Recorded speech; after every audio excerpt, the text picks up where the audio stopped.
Hi friends, INB jobs info. Friends, 2021లో రెండు తెలుగు రాష్ట్రాల్లో కూడా ఉద్యోగాల భర్తీకి నోటిఫికేషన్లు అనేవి విడుదల కావడానికి అవకాశాలు అయితే మెండుగా కనిపిస్తున్నాయి. ఇప్పటికే తెలంగాణ రాష్ట్రంలో తెలంగాణ ముఖ్యమంత్రి కేసీఆర్ గారు 50,000కు పైగా ఉద్యోగాల భర్తీకి ఆల్రెడీ గ్రీన్ సిగ్నల్ అయితే ఇవ్వడం జరిగింది. ఈ విషయం మీ అందరికీ కూడా తెలిసిందే.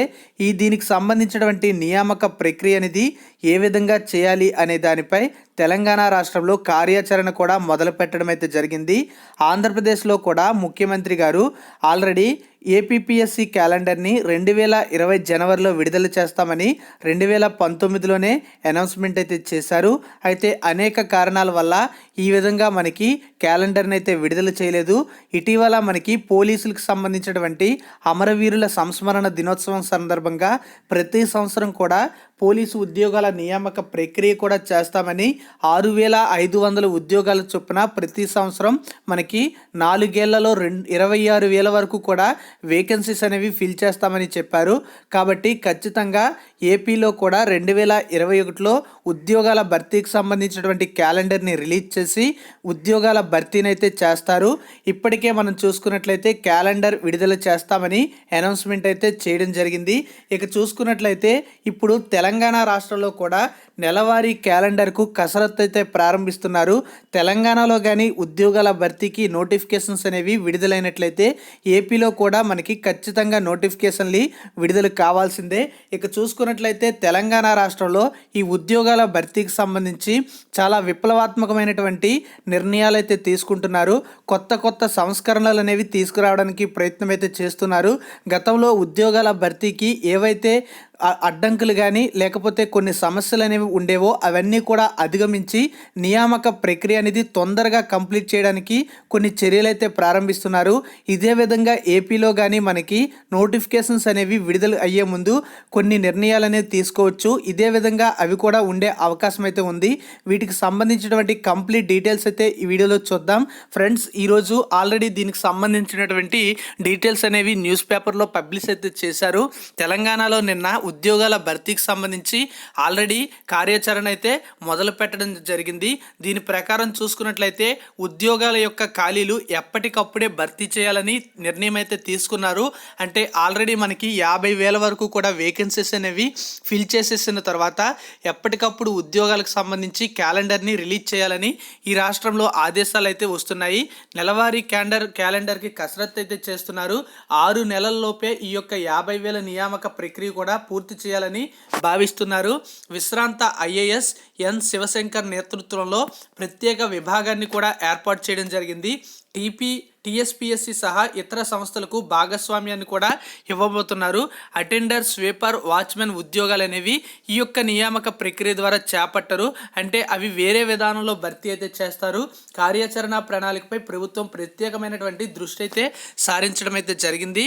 ఇప్పుడు చూసుకున్నట్లయితే రాష్ట్రంలో 50,000కు పైగా ఉద్యోగాల భర్తీకి 6 నెలల్లోపే పూర్తి చేయాలని ప్రభుత్వం అనేది యోచిస్తున్నట్లుగా మనకి ఇక్కడ ఇన్ఫర్మేషన్ కూడా రావడం అయితే జరిగింది. ఈ యొక్క విభాగ బాధ్యతలను ఆర్థిక శాఖ సలహాదారు విశ్రాంత ఐఏఎస్ ఎన్ శివశంకర్కు అప్పగించడం అయితే జరిగింది. ఆర్థిక శాఖలో ఉప కార్యదర్శి అయినటువంటి ఆయనకు సహాయకునిగా ఉంటారని చెప్పడం అయితే జరిగింది. ఉద్యోగాల నియామకాల్లో టీఎస్పీఎస్సీ, పోలీసుల నియామకాల సంస్థ, గురుకుల విద్యాలయాల సంస్థ, వైద్య ఆరోగ్య నియామకాల సంస్థలకు భాగస్వామ్యం అయితే కల్పించబోతున్నారు. ఈ యొక్క ఉద్యోగాల భర్తీ అనంతరం నెల కూడా ఉద్యోగాలకు సంబంధించినటువంటి నియామకాల క్యాలెండర్ని కూడా విడుదల చేయబోతున్నారు. ఇందుకు అవసరమైనటువంటి కార్యాచరణపై కూడా ప్రభుత్వం దృష్టి సారించినట్లుగా చెప్పడం అయితే జరిగింది. మరోవైపు చూసుకున్నట్లయితే మనకి యూనియన్ పబ్లిక్ సర్వీస్ కమిషన్ లాగానే ప్రతి నెల కూడా ఉద్యోగాల భర్తీకి సంబంధించినటువంటి క్యాలెండర్ని రిలీజ్ చేయాలని కూడా ఇక్కడ ప్రభుత్వం అయితే యోచిస్తోంది. ఎప్పటికప్పుడు ఖాళీలను గుర్తించి వాటిని భర్తీ చేయాలని కూడా అనుకుంటున్నారు. రాష్ట్రంలో కూడా ఇదే విధానాన్ని అయితే ప్రవేశపెట్టాలని భావించడం అయితే జరిగింది. తాజా నియామక ప్రక్రియ అనేది పూర్తి చేసిన తర్వాత ఈ విధంగా చర్యలు అయితే చేస్తారు. ఆపై నెల నెల కూడా ఖాళీలు అయితే భర్తీ చేయడానికి ఛాన్సెస్ అయితే ఉన్నాయి. సో 6 నెలల్లోపే మనకి 50,000 ఉద్యోగాలు అనేవి భర్తీ కావడానికి అవకాశాలు అయితే కనిపిస్తున్నాయి. ఇక చూసుకున్నట్లయితే కేంద్ర ప్రభుత్వం చూస్తే రైల్వే, బ్యాంకులు, ఇతర సంస్థలకు ఒకే పరీక్షా విధానాన్ని అమలు చేస్తోంది. ఒకే పరీక్ష రాస్తే సంస్థలో పరిధిలోని ఉద్యోగాలకు అభ్యర్థులను పరిగణలోకి అయితే తీసుకుంటారు. రాష్ట్రంలో కూడా ఇంజనీరింగ్ శాఖ ఒకే కేటగిరీకి సంబంధించినటువంటి ఉద్యోగాల భర్తీకి ఇదే విధానాన్ని అవలంబించాలని కూడా వీళ్ళైతే నిర్ణయం తీసుకోవడం జరిగింది. మరోవైపు చూసుకున్నట్లయితే గతంలో ఉద్యోగ నియామకాలకు సంబంధించి కాలపరిమితి అంటూ ఉండేది కాదు. దరఖాస్తులు స్వీకరించడానికి, వాటిని పరిశీలించడానికి, పరీక్షలు నిర్వహించడానికి, ఫలితాల వెల్లడికి కూడా చాలా తీవ్రమైనటువంటి జాప్యం అయితే జరిగేది. న్యాయస్థానాల్లో కూడా కేసులు అయితే పడితే అవి పరిష్కారం అయ్యే వరకు కూడా నియామకాలు పూర్తి కావడం లేదు. వీటన్నింటినీ కూడా దృష్టిలో పెట్టుకొని తాజాగా ఉద్యోగ నియామకాలను కూడా నిర్ణీత కాలపరిమితికి విధించాలని కూడా ప్రభుత్వం యోచిస్తోంది. 6 నెలల్లోపే ఈ యొక్క ప్రక్రియ అనేది ముగిసేలా చర్యలు చేపట్టాలని సీఎం కేసీఆర్ గారు అధికారులను ఆదేశించినట్లుగా ఇక్కడ ఇన్ఫర్మేషన్ అయితే ఉంది. దీనికి అనుగుణంగానే దరఖాస్తుల యొక్క స్వీకరణ, పరీక్షల నిర్వహణ, ఫలితాల వెల్లడి వరకు కూడా ప్రభుత్వాల గడువు అనేది నిర్దేశిస్తున్నట్లుగా చెప్పడం అయితే జరిగింది.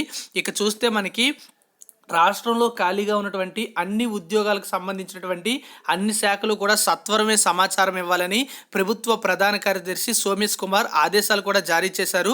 ప్రత్యక్ష నియామకాల ద్వారా భర్తీ చేయాల్సినటువంటి వాటి వివరాలను నిర్ణీత నమూనాలో కూడా అందించాలని చెప్పారు.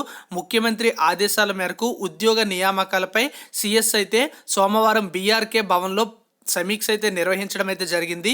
దీనికి అన్ని శాఖలకు సంబంధించినటువంటి ప్రత్యేక ప్రధాన కార్యదర్శులు, ముఖ్య కార్యదర్శులు పాల్గొనడం జరిగింది. ఈ సందర్భంగా ఆయన మాట్లాడుతూ సీఎం కేసీఆర్కు ఖాళీల వివరాలు అనేవి వెంటనే అందజేయాలని, దీనికి అనుగుణంగా అన్ని శాఖలు కూడా త్వరితగతిన సమాచారం ఇచ్చినట్లయితే అవసరమైనటువంటి మార్పులు, సంస్కరణలు కూడా తీసుకురావడం ద్వారా నియామక ప్రక్రియ అనేది వేగవంతం చేయడానికి ప్రభుత్వం కట్టుబడి ఉన్నట్లుగా చెప్పడం అయితే జరిగింది. అక్కడ చూస్తే మనకి పొరుగు సేవల్లో కొన్ని పోస్టులు అనేవి భర్తీ చేస్తారు. అవి ఏంటి అంటే అటెండర్ పోస్టులు, వాచ్మెన్ పోస్టులు, స్వీపర్ తదితర పోస్టులు అనేవి ఈ యొక్క నియామక ప్రక్రియలు అయితే ఉండవు. వీటిని అవుట్ సోర్సింగ్ ప్రాతిపదికన భర్తీ చేయడానికి నిర్ణయం అయితే తీసుకోవడం జరిగింది. నియామక పరీక్షలు రాసేటువంటి అభ్యర్థులు కొన్నిసార్లు వేరు ఉద్యోగాలకైతే ఎంపిక అవుతుంటారు. దేనిలో చేరాలనే దానిపై వారు తీవ్రంగా ఆలోచిస్తూ ఉంటారు.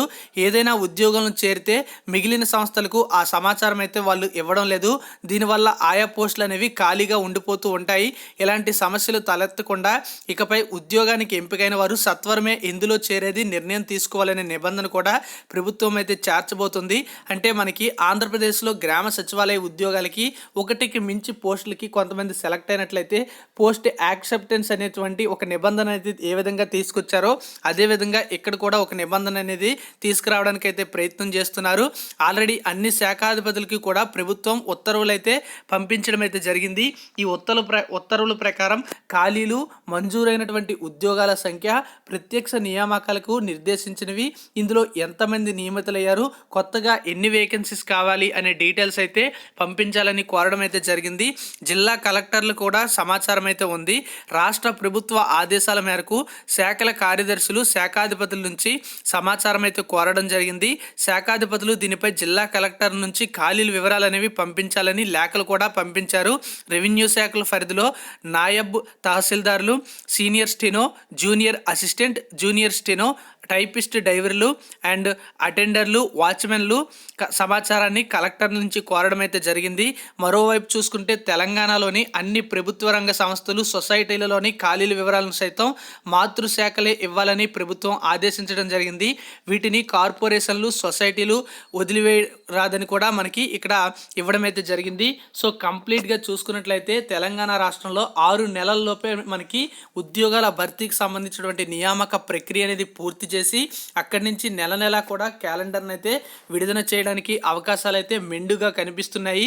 ఇప్పుడు ఏవైతే సంస్కరణలు అనేవి తీసుకురాబోతున్నారో అవన్నీ కూడా నియామక ప్రక్రియకు సంబంధించి అప్లై చేసినట్లయితే నియామక ప్రక్రియ అనేది చాలా తొందరగా, చాలా సింపుల్గా, ఎక్కువ మందికి ఉద్యోగాలు వచ్చే విధంగా కంప్లీట్ అయితే కాబోతుంది. తెలుగు రాష్ట్రాల్లో ఈ విధంగా 2021లో ఉద్యోగాల భర్తీకి సంబంధించినటువంటి నోటిఫికేషన్స్ అనేవి విడుదలయ్యి ఎక్కువ మందికి ఉద్యోగాలు రావాలని మనమందరం కూడా కోరుకుందాం. మరిన్ని అప్డేట్స్ ఏమైనా వచ్చినట్లయితే మన ఛానల్ ద్వారా తెలియజేస్తూ ఉంటాను. ఛానల్ని సబ్స్క్రైబ్ చేసుకోండి, పక్కనే ఉన్న బెల్ ఐకాన్ని యాక్టివేట్ చేసుకోండి, వీడియోని లైక్ చేసి సపోర్ట్ చేయండి. Thank you for watching. Have a nice day. జై హింద్.